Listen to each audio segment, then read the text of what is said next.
Você já parou para pensar como era o mundo realmente no início? Esqueça o que você vê hoje. Asquerosos pântanos, áridos desertos, despenhadeiros medonhos. O texto de Gênesis e os escritos inspirados pintam um quadro que a ciência moderna ignora. E se eu te dissesse que Adão e Eva não eram como nós? Que eles não usavam roupas, mas estavam cobertos por uma veste de luz? E se a origem da raça humana não tivesse absolutamente nada a ver com a evolução, mas fosse a obra coroadora de um Criador que nos fez à sua própria imagem e semelhança? Muitos tentam rebaixar a obra do Criador, mas a palavra do Senhor é clara. Neste vídeo vamos mergulhar nos detalhes da Terra perfeita, na criação de Adão e Eva, e por que a instituição do casamento é uma das duas únicas coisas que sobreviveram ao paraíso. Fique comigo até o final, pois o que vamos ver hoje redefine tudo o que você achava que sabia sobre nossas origens. Pela palavra do Senhor foram feitos os céus, e todo o exército deles pelo espírito da sua boca, porque falou, e tudo se fez. Mandou, e logo tudo apareceu.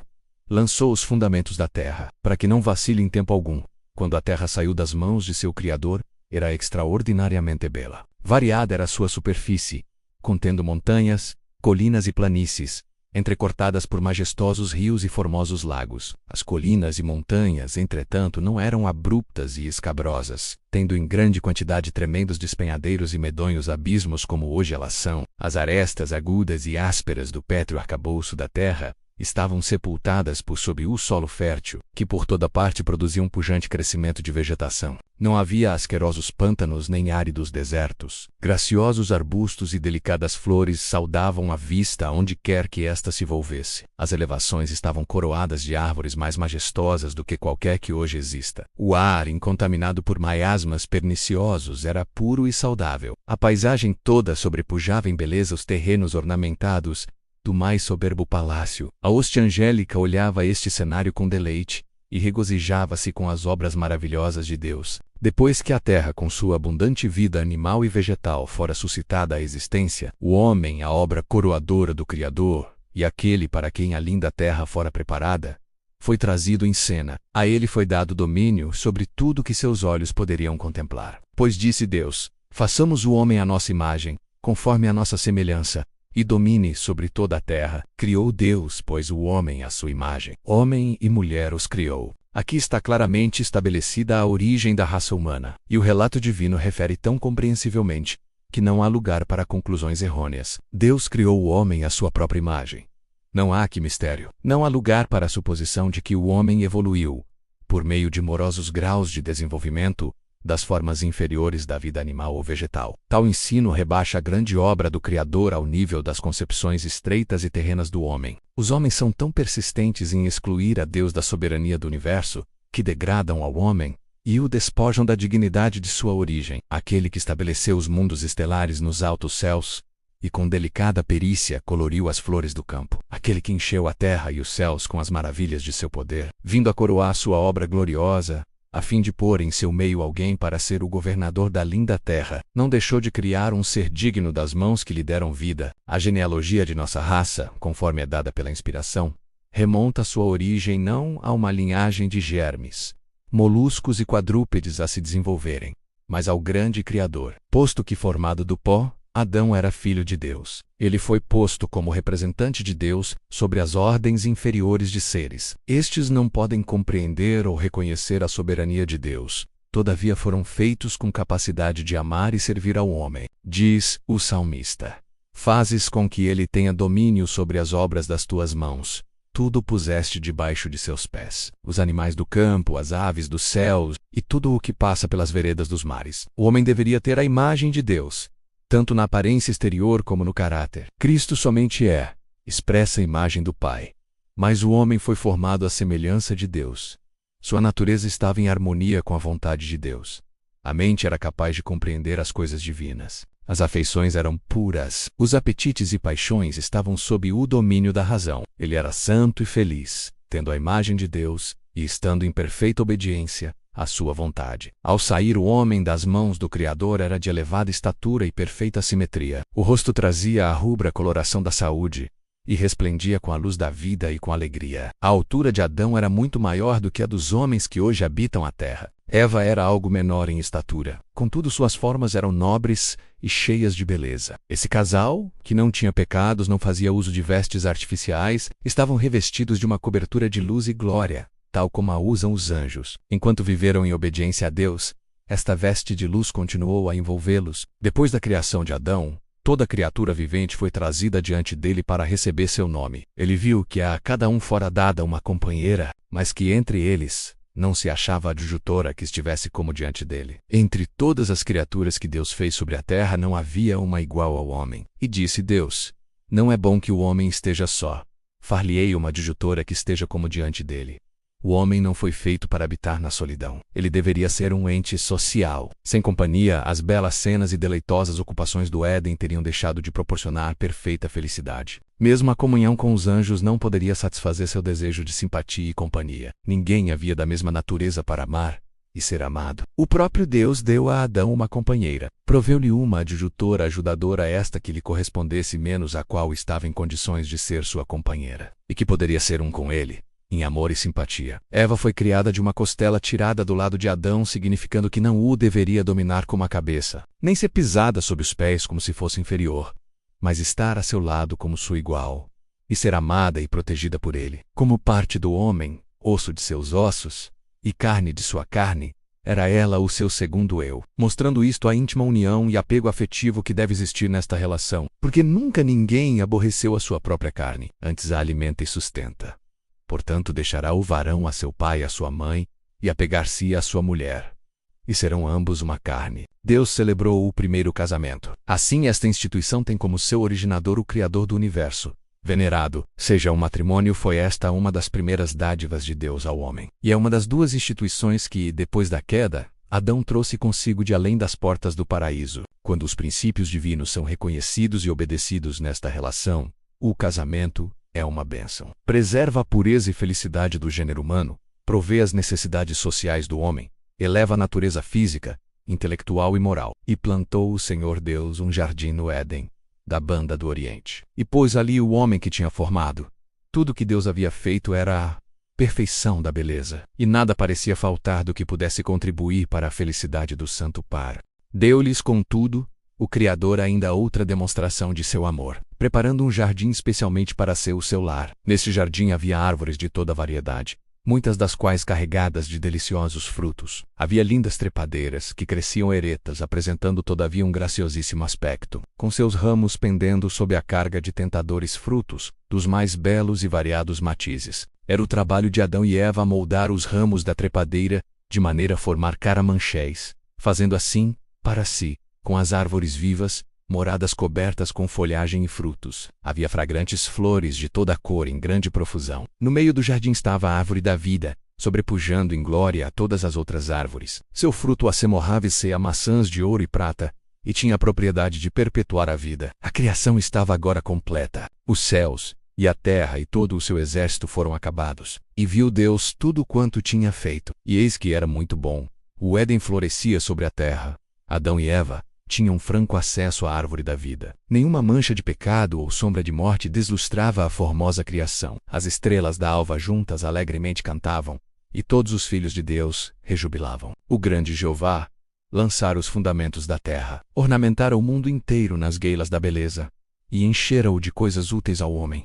Criara todas as maravilhas da terra e do mar. Em 6 dias a grande obra da criação se cumprira, e Deus descansou no 7º dia de toda a sua obra que tinha feito, e abençoou Deus o dia 7º, e o santificou, porque nele descansou de toda a sua obra, que Deus criara e fizera. Deus olhou com satisfação para a obra de suas mãos. Tudo era perfeito, digno de seu autor divino, e ele descansou, não como alguém que estivesse cansado, mas satisfeito com os frutos de sua sabedoria e bondade, e com as manifestações de sua glória. Depois de repousar no 7º dia, Deus o santificou, ou pô-lo à parte, como dia de repouso para o homem. Seguindo o exemplo do Criador, deveria o homem repousar neste santo dia, a fim de que, ao olhar para o céu e para a terra, pudesse refletir na grande obra da criação de Deus, e para que, contemplando as provas da sabedoria e bondade de Deus, pudesse seu coração encher-se de amor e reverência para com o Criador. No Éden, Deus estabeleceu o memorial de sua obra da criação, depondo a sua bênção sobre o 7º dia. O sábado foi confiado a Adão, pai e representante de toda a família humana. Sua observância deveria ser um ato de grato reconhecimento, por parte de todos os que morassem sobre a terra, de que Deus era seu Criador e legítimo soberano, de que eles eram a obra de suas mãos, e súditos de sua autoridade. Assim, a instituição era inteiramente comemorativa e foi dada a toda a humanidade. Nada havia nela prefigurativo ou de aplicação restrita a qualquer povo. Deus viu que um repouso era essencial para o homem, mesmo no paraíso. Ele necessitava pôr de lado seus próprios interesses e ocupações durante um dia dos 7, para que pudesse de maneira mais ampla contemplar as obras de Deus e meditar em seu poder e bondade. Necessitava de um sábado para, de maneira mais vívida, o fazer lembrar de Deus. E para despertar-lhe gratidão, visto que tudo quanto desfrutava e possuía viera das benignas mãos do Criador. Era o desígnio de Deus que o sábado encaminhasse a mente dos homens à contemplação de suas obras criadas. A natureza fala aos sentidos,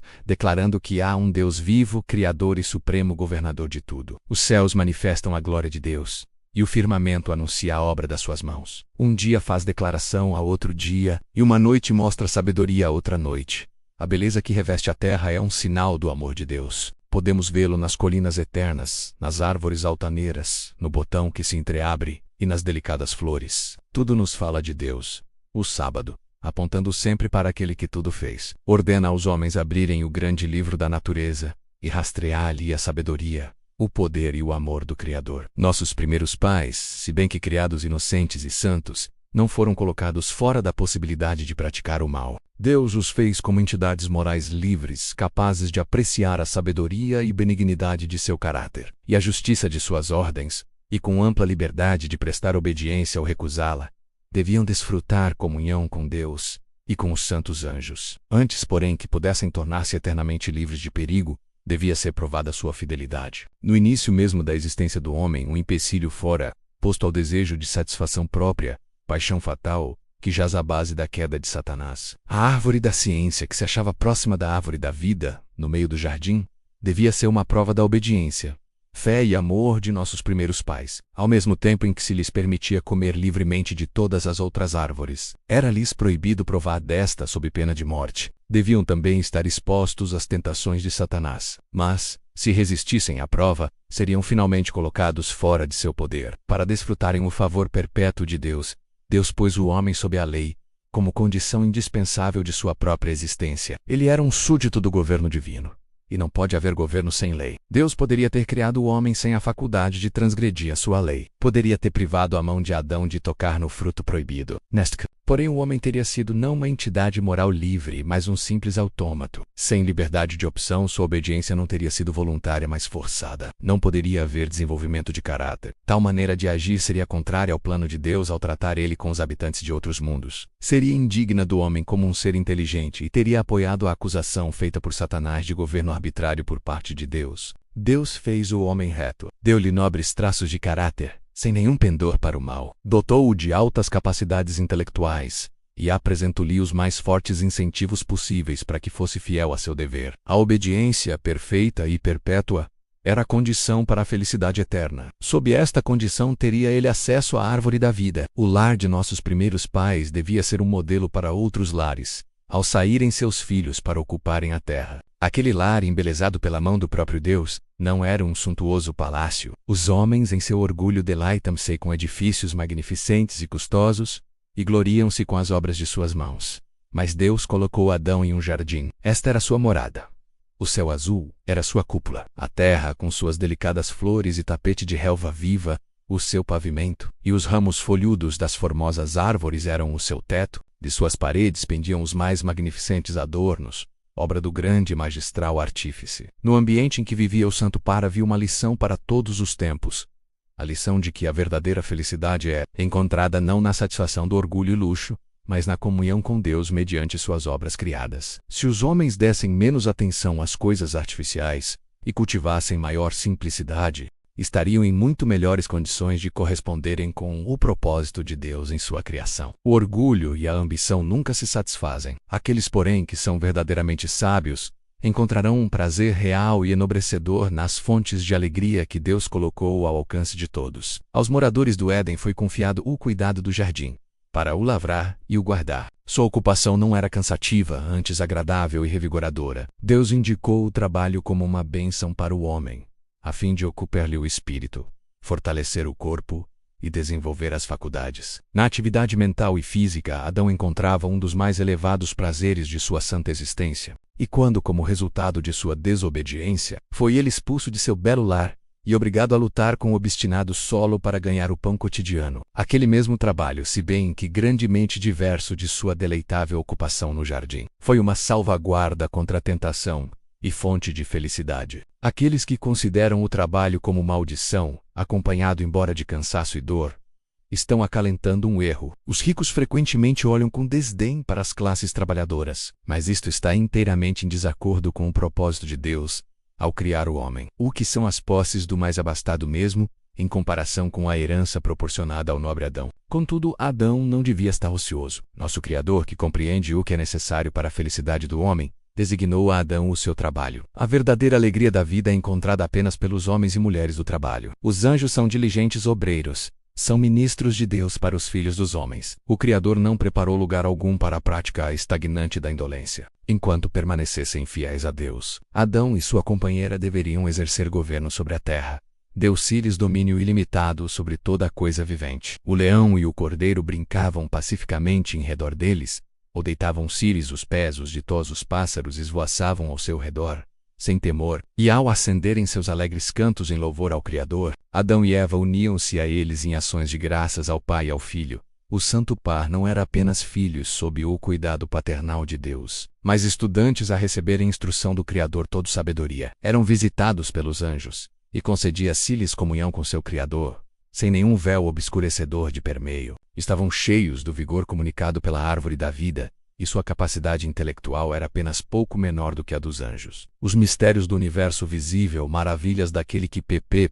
51 é perfeito nos conhecimentos. Jó 3:7-16. Conferiam-lhes uma fonte inesgotável de instrução e deleite. As leis e operações da natureza, que têm incitado o estudo dos homens durante 6.000 anos, estavam-lhes abertas à mente pelo infinito construtor e mantenedor de tudo. Entretinham conversa com a folha, com a flor e a árvore, aprendendo de cada uma os segredos de sua vida. Com cada criatura vivente, desde o poderoso Leviatã que folga entre as águas, até o minúsculo inseto que flutua no raio solar, era Adão familiar. Havia dado a cada um o seu nome, e conhecia a natureza e hábitos de todos. A glória de Deus nos céus, os mundos inumeráveis em suas ordenadas revoluções. O equilíbrio das grossas nuvens, Rô 3, lá 7:16. Os mistérios da luz e do som do dia e da noite, tudo estava patente ao estudo de nossos primeiros pais. Em cada folha na floresta, ou pedra nas montanhas, em cada estrela brilhante, na terra, no ar e no céu, estava escrito o nome de Deus. A ordem e harmonia da criação falevamo-lhes de sabedoria e poder infinitos. Estavam sempre a descobrir alguma atração que lhes enchia o coração de mais profundo amor e provocava novas expressões de gratidão. Enquanto permanecessem fiéis à lei divina, sua capacidade para saber, vivenciar e amar cresceria continuamente. Estariam constantemente a adquirir novos tesouros de saber, a descobrir novas fontes de felicidade e a obter concepções cada vez mais claras do incomensurável, infalível amor de Deus.